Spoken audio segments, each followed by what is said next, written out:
know, coming from a state legislative experience, I preside over the Senate on Tuesdays and Thursdays. A lot of Wednesdays I preside over the Senate, and I sit in the Vice President's chair with the gavel, and we just go through the proceedings. The rules are a little different, so you know I had to learn the rules pretty quickly.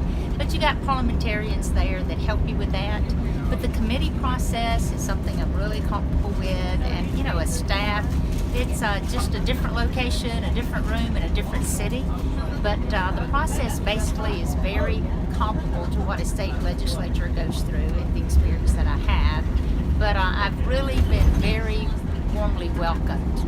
It didn't take long at all to make friends.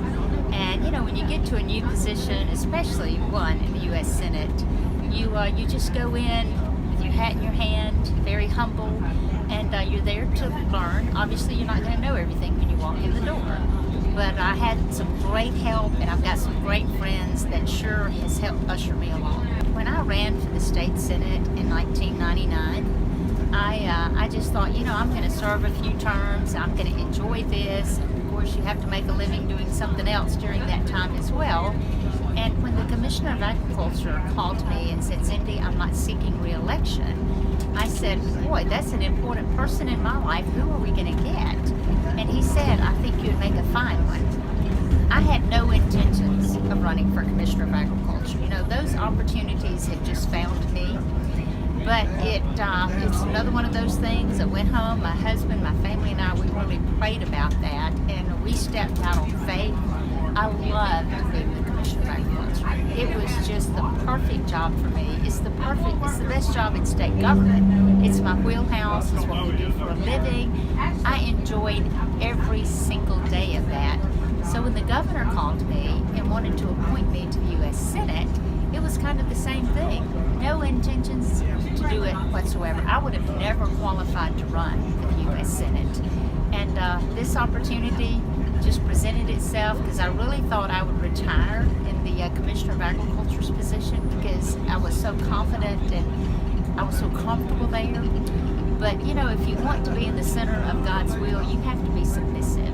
And so we went and prayed about that, and it was very evident that that's what I needed to do. And I am so glad that I said yes and I stepped through that door.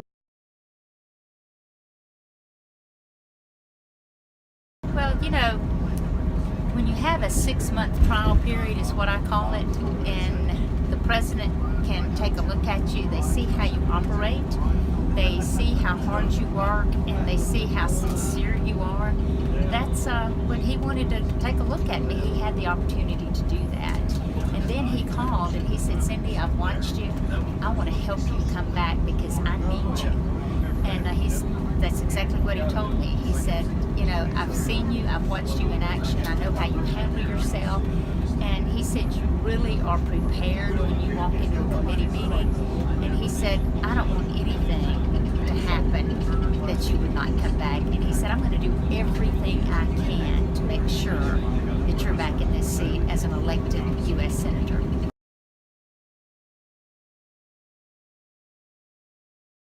Well, you know, I'm just went through a whole lot with the Justice Kavanaugh hearings, and that would have to be a highlight to this point. My first speech on the Senate floor was to defend Justice Kavanaugh, and I just felt so compelled and so strong about going to the floor and making that speech on his behalf, even before the last FBI report came out.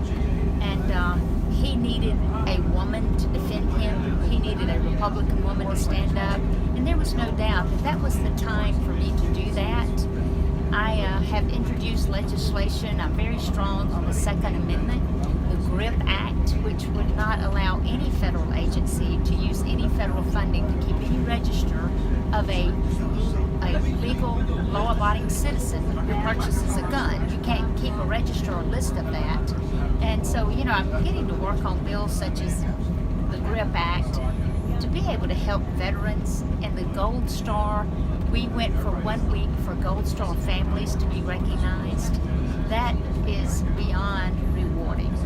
When you look at families that have lost loved ones in our military serving this country and can recognize them, it is worth everything it takes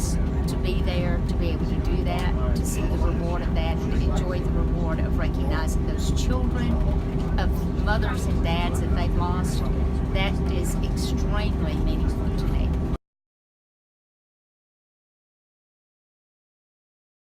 Well, I totally support the president in securing that border. I have been to the Rio Grande River. I have been in there in a boat with a bulletproof vest on, machine guns all the way around me. I have personally talked to landowners. I know that the drug cartels are running the border, and you cannot circumvent the process of legally entering any country.